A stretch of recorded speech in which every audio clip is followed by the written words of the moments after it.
Hello guys, you are most welcome to your channel. This is Ashif Ali. बच्चों, admission chapter का आज question number 31 हम करने वाले हैं। हमेशा की तरह क्वेश्चन को पहले रीड करते हैं, फिर उसके बाद देखते हैं स्टेप बाय स्टेप इसको किस तरीके से हमें सॉल्व करना है। तो आइए चलिए शुरू करते हैं। तो बच्चों, यहाँ पर बोला है दो पार्टनर हैं, एक पार्टनर का नाम है ए, दूसरे का है B. Are partner sharing profit and losses in the ratio of 3:2, यानी कि इनका प्रॉफिट शेयरिंग रेशियो हमें क्वेश्चन में बताया गया है। ए और बी का profit old profit sharing ratio 3:2 है। इन्होंने एडमिट करा सी को as a new partner in the firm. C कहता है मुझे 1/4 शेयर दे देना जो भी तुम्हारा प्रॉफिट हो। ठीक है, हम उसको 1/4 शेयर दे देंगे प्रॉफिट में से, विच ही टेक 1/6। बट उसकी शर्त है, वो ये कहता है कि ए से मुझे 1/6 पार्ट चाहिए उसके शेयर में से, और बी के शेयर में से 1/12 पार्ट चाहिए, और वो अपने साथ सिर्फ पीएफजी का अमाउंट जो भी उसको लाना था उसका सिर्फ 60% लेकर आया। ऐसी सिचुएशन हमने पहले पिछले क्वेश्चन में भी करी थी। 60% शेयर लेकर आया, यानी कि 40% नहीं लेकर आया। तो क्या पुराने पार्टनर उस पीएफजी के अमाउंट को छोड़ देंगे? नहीं, बिल्कुल नहीं छोड़ेंगे। वो उससे लेंगे बट उसके करंट अकाउंट से डेबिट कर लेंगे। ठीक है, ये हमने पहले भी सीखा हुआ है। Of his share of the firms goodwill. ठीक है, goodwill of the firm was valued at 1 lakh रुपए। फॉर्म की गुडविल कितनी बताई गई? 1 लाख रुपए। 1 लाख का कितना पीएफजी बनता है इसका? Multiply by his share. Share क्या है? 1/4। ये रहा 1/4। तो ठीक है, अभी कैलकुलेट करेंगे। पास करनी है necessary journal entry to record the arrangement. तो बच्चों, क्वेश्चन के अंदर हमें ओल्ड रेशियो दे दिया।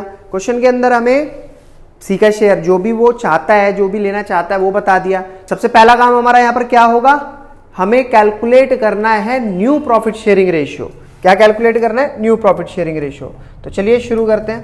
तो यहीं से लिख लेते हैं, calculation of new profit sharing ratio. Sir, new profit sharing ratio calculate करना है तो सबसे पहले ए और बी का शेयर लिख लेते हैं। ओल्ड कितना है? 3:2। इन्होंने एडमिट किसको करा है? एडमिट सी फॉर 1/4 शेयर जो भी फर्म का टोटल प्रॉफिट होगा। अभी सी ने डिमांड क्या करी? इस 1/4 के 2 हिस्से कर दिए ए और बी के लिए। एक ए से कहा कि मुझे तुम अपने जो भी शेयर है उसमें से 1/6 पार्ट दे देना, और बी से बोला है मुझे अपने शेयर में से 1/12 पार्ट दे देना। ये वो सिचुएशन है जो क्वेश्चन में हमें बता रखी है। अभी क्या करना है, हम ये देखेंगे ए का न्यू शेयर क्या आएगा। एज न्यू शेयर, तो ए का पुराना शेयर कितना है? 3/5। इसमें से इसको सी को कितना देना है? 1/6। तो 1/6 देंगे सी को। एलसीएम लेंगे, आएगा 30। 3 × 5 6 जा 30, 1 × 6 5 जा 30, 6 3 जा 18, 5 1 जा 5/30। 8 - 5 होता है कितना? 8 में से 5 माइनस कर देंगे 13/30। तो ये बचा हुआ रिमेनिंग शेयर आप इसको कह सकते हो। किसका शेयर बचा है? ये ए का। आप इसको न्यू शेयर का भी नाम दे सकते हो। अब बच्चों, कैलकुलेट कर लेते हैं बी का न्यू शेयर। तो बी इज न्यू शेयर। तो बी का पहले पुराना शेयर देखते हैं कितना है? 2/5 लिख लो यहां पर। 2/5 माइनस इसमें से बी में से सी को कितना देना है? अपने शेयर में से 1/12 पोर्शन देना है। तो 1/12 एलसीएम लेंगे 12 और 5 का, मे भी 60 आना चाहिए, बाकी मैं एक बार चेक कर लेता हूँ। 12 और 5, तो 2 6 जा 12, 5 एज इट इज। 2 3 जा 6, 5 एज इट इज। 3 1 जा 3, 5 एज इट इज, और 5 1 जा 5।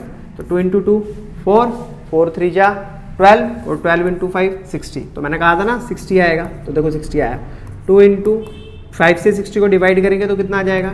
12 माइनस 1 × 12 से 60 को डिवाइड करेंगे, आएगा 5। 12 × 2 होता है 24, 5 1 जा होता है 5/60। 12 - 5 बचेगा हमारा 19/60। ठीक है, 19/60। ये किसका हो गया? बी का नया शेयर। अभी हमें क्या करना है? बेस इक्वल करना है सभी का। तो सी का हमें शेयर पता ही है। सी ने कितना बोला था? मुझे तो 1/4 शेयर चाहिए। तो अब मुझे ऐसा करना पड़ेगा कि ऊपर भी और नीचे भी ऐसे डिजिट के साथ मल्टीप्लाई कराऊं कि डिनोमिनेटर में 60 आ जाए। तो मुझे क्या करना है? 4 की 15 से मल्टीप्लाई करानी है। जब नीचे मल्टीप्लाई 15 से, तो ऊपर भी मल्टीप्लाई 15 से ही होगी। 15 × 1 होता है 15। तो हमारा क्या आ गया? 15/60। इसका पहले 60 है डिनोमिनेटर, इसका मेरे को 60 बनाना है। तो इसकी भी ऊपर और नीचे दोनों से किससे मल्टीप्लाई करनी पड़ेगी? 2 से। तो 13 2 जा 26। तो अभी जो न्यू रेशियो कैलकुलेट होकर आया, न्यू रेशियो जो कैलकुलेट होकर आया वो क्या है, 26 रेशियो 19 रेशियो 15। एक बार चेक करें क्या आ रहा है, 26 19 60, बट यहाँ पर इन्होंने रेशियो दे नहीं रखा नया। खैर कोई बात नहीं, हमारा ये है, हम इसी के हिसाब से चलेंगे बच्चों। अब इसके बाद हमारा सेकंड स्टेप क्या होता था, सैक्रिफाइसिंग रेशियो हम कैलकुलेट करा करते थे। तो यहाँ पर सैक्रिफाइसिंग रेशियो कैलकुलेट कर लेते हैं। तो पहले लिख देते हैं कैलकुलेशन ऑफ सैक्रिफाइसिंग शेयर। तो हम यहाँ पर सैक्रिफाइसिंग शेयर कैलकुलेट करने चल रहे हैं। तो सैक्रिफाइसिंग शेयर कैलकुलेट करने के लिए हमें क्या करना होता है, ओल्ड शेयर में से न्यू शेयर को माइनस करना होता है। तो यहाँ पर ओल्ड क्या है, पहले ए का देख लेते हैं, ओल्ड कितना है, इसका ही सैक्रिफाइसिंग निकाल लेते हैं। 3/5 ओल्ड का हो गया, माइनस न्यू कितना आया इसका 26/60। तो 26/60 दोनों का एलसीएम लेंगे तो मे बी 60 आना चाहिए, तो 60 ही आएगा। बाकी चेक कर लेते हैं एक बार, कहीं गलती ना हो जाए। 5 और 60, 5 × 5 और इससे 12 पंजे 60, ठीक है।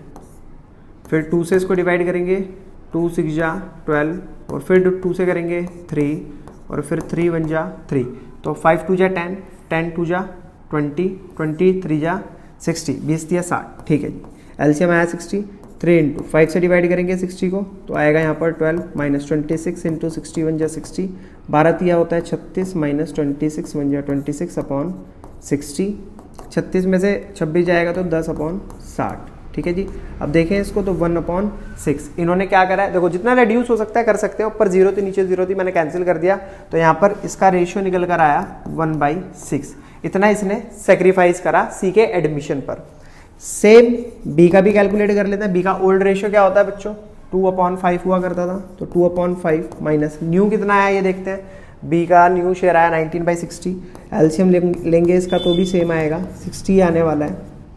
2 × 5 से करेंगे 60 को डिवाइड, 12 माइनस 19 × 60 1 जा 60 होता है, 12 × 2 कितना हो गया 24 माइनस 19 1 जा 19/60।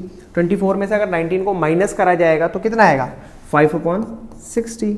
तो इसने कितना सेक्रीफाइस करा 5/60। इसको 10/60 रहने देते हैं, इसको रिड्यूस नहीं कर रहे क्योंकि दोनों का डैम। अब अगर आप यहाँ पर ये देखो कि इनका सेक्रीफाइसिंग शेयर क्या आया, सेक्रीफाइसिंग रेशियो क्या आया 10/5। अब कर लेंगे इसको रिड्यूस, 5 2 जा 10 और 5 1 जा 5, तो 2/1। इन्होंने इस रेशियो में क्या किया, सी के एडमिशन पर सेक्रीफाइस करा। अब जब इन्होंने इतना सेक्रीफाइस करा तो इन्हें पीएफजी भी इसी सेक्रीफाइसिंग रेशियो में हम बांट देंगे, सिंपल। तो अभी देख लेते हैं कि फर्म की गुडविल क्या थी 1 लाख। अब यहां पर यह देखना है कि जो सी पार्टनर है, C's share of premium for goodwill वो कितना लेकर आएगा, ठीक है। तो अगर फर्म की टोटल गुडविल है 1 लाख और सी को चाहिए शेयर प्रॉफिट में से 1/4, तो हमें मल्टीप्लाई करनी पड़ेगी इसकी, 4 से इसकी मल्टीप्लाई करेंगे तो कितना आ जाएगा 25,000। बट सी ने क्या करा, वो पूरा 25,000 नहीं लेकर आया, वो 25,000 का 60% अपने साथ लेकर आ रहा है। तो 25,000 का 60%, तो कैश बॉट बाई सी कितना 25,000 का 60%, तो 0 से 0 कैंसिल, 0 से 0 कैंसिल। 25,000 की मल्टीप्लाई कराएंगे अगर 6 के साथ, तो मल्टीप्लाई करा कर देख लेते हैं। 2500 ये ना मल्टीप्लाई बाई 6, तो 0 0 6 पंजे 30 और 6 दूनी 12 और 3 15, यानी कि सी कितना लेकर आ रहा है अपने साथ 15,000 रुपीज़। और कितने नहीं लेकर आ रहा 10,000 रुपीज़, क्योंकि टोटल कितना लेकर आना था 25,000, अभी कितना है 15,000। क्लियर है मेरा पॉइंट। चलिए जब इतना काम हो गया तो अब आते हैं सीधा जर्नल एंट्री पर। तो जर्नल एंट्री आप सभी चैंपियन बन चुके हैं जर्नल एंट्री में। तो किस तरीके से करनी होती है, कैश आ रहा है, कैश अकाउंट डेबिट टू किस चीज का, प्रीमियम फॉर गुडविल, ठीक है सर। कितने रुपए आया है 15,000 रुपए। अब इसकी जरा नरेशन भी देख लेते हैं, काफी दिन हो गए नरेशन नहीं करी। Being premium for goodwill brought by C in cash. C अपने साथ पीएफजी का पैसा लेकर आया कैश में। चलिए 15,000 लेकर आया। अब होगी इसको डिस्ट्रीब्यूट करने की एंट्री, दोनों पार्टनर में हम डिस्ट्रीब्यूट करते हैं उनके सैक्रिफाइसिंग रेशियो में। तो क्या करा करते थे हम, प्रीमियम फॉर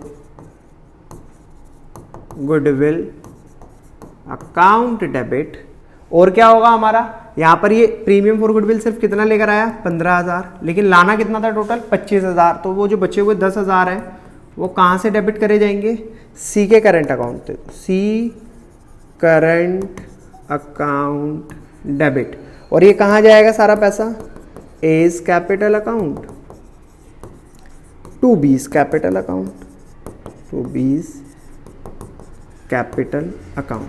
कितना कितना जाएगा वो अभी हम कैलकुलेट करके देख लेते हैं। तो टोटल 25,000, इसमें ए का कितना हिस्सा होगा और बी का कितना होगा।